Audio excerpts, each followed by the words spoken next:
Salut à tous, c'est Philippe, on se retrouve aujourd'hui pour un leg day classique. C'est une routine que vous pouvez faire que vous soyez débutant ou intermédiaire. Et même avancé, vous pouvez la faire aussi. Donc forcément il y aura quelques paramètres qui changeront. Mais vous pouvez la faire peu importe votre niveau. Donc le premier exercice, on commence tout de suite avec du front squat. D'accord. Alors pourquoi du front squat et pas du back squat? Tout simplement pour deux raisons. Raison numéro 1, si je devais faire du back squat, ce serait sur ma première séance jambes. Et celle-là c'est ma deuxième séance jambes.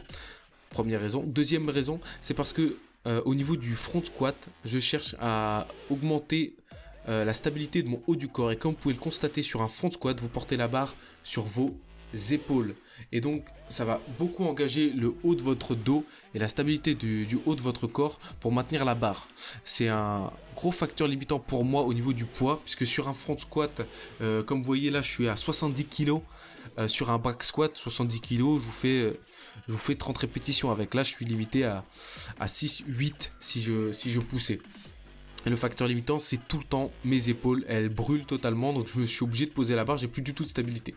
Donc là, on passe sur la dernière série à 80 kg. C'est la troisième fois que je fais du front squat, donc je pense que de séance en séance, les chiffres ne vont faire que augmenter. Et voilà, j'aimerais bien être sur des séries à 120 kg calmement, on va dire.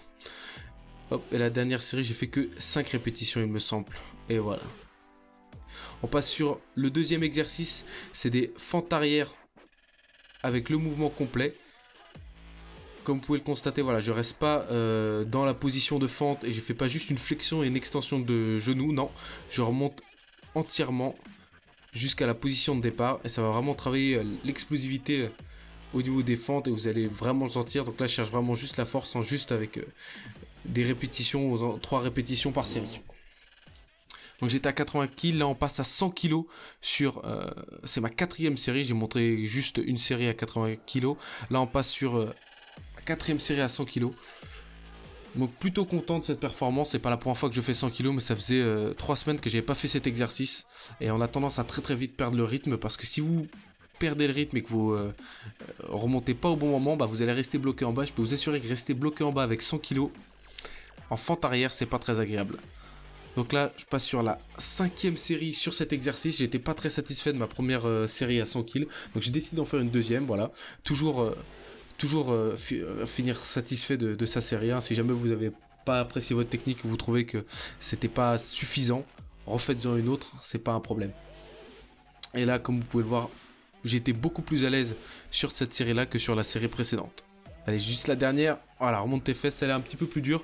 Mais globalement, au niveau des sensations, c'était beaucoup plus agréable. Et j'étais plutôt très content. Alors, on passe sur le troisième exercice qui est un classique du leg curl assis. Voilà, pour travailler en isolation les ischio-jambiers. Un de mes exercices préférés, une de mes machines préférées même. Puisque j'apprécie pas forcément beaucoup de machines. Puisque je trouve que ça limite vachement les leviers de votre corps. Mais au niveau de cette machine-là, je la trouve vraiment parfaite. J'ai toujours d'énormes sensations dessus, comme ça peut se voir sur ma tête. La souffrance se lit sur mon visage. Voilà, et on est content quand ça se finit. Donc là, j'ai fait 4 séries de 12 à 15 répétitions. Et on enchaîne sur le dernier exercice pour les jambes, des fentes avant marchées. Donc c'est vraiment un de mes exercices préférés pour finir les jambes athlétiques. Ça va beaucoup travailler aussi la stabilité des jambes avec un peu plus de focus sur les quadriceps. Cependant, moi je sens énormément mes fessiers quand je le fais aussi, donc je peux vous assurer qu'avec cet exercice, vous allez avoir un petit boule d'enfer, c'est moi qui vous le dis, et à la fin vous allez être très content que ça se finisse. Et voilà, et là, petite surprise, effectivement des tractions pour un leg day. Pourquoi? C'est très simple, tout simplement parce que comme vous pouvez le constater, mes cuisses et mes jambes sont déjà bien assez développé, d'accord? Donc c'est pour ça que je mets un petit peu plus de volume pour mon dos à la fin de mes séances jambes, et je vous invite à faire la même chose, si vous voulez voilà, devenir meilleur aux tractions, par exemple comme moi, je fais des tractions à la fin de ma séance jambes. Je n'ai pas les vidéos, mais j'ai aussi fait des extensions pour les avant-bras, et j'ai également fait les mollets. Malheureusement, je n'avais plus de batterie sur ma caméra, donc vous n'allez pas pouvoir le voir, mais surtout, très important, faites bien les mollets, les amis, parce que c'est pas beau des jambes sans mollets, hein, il faut pas le faire. Hein.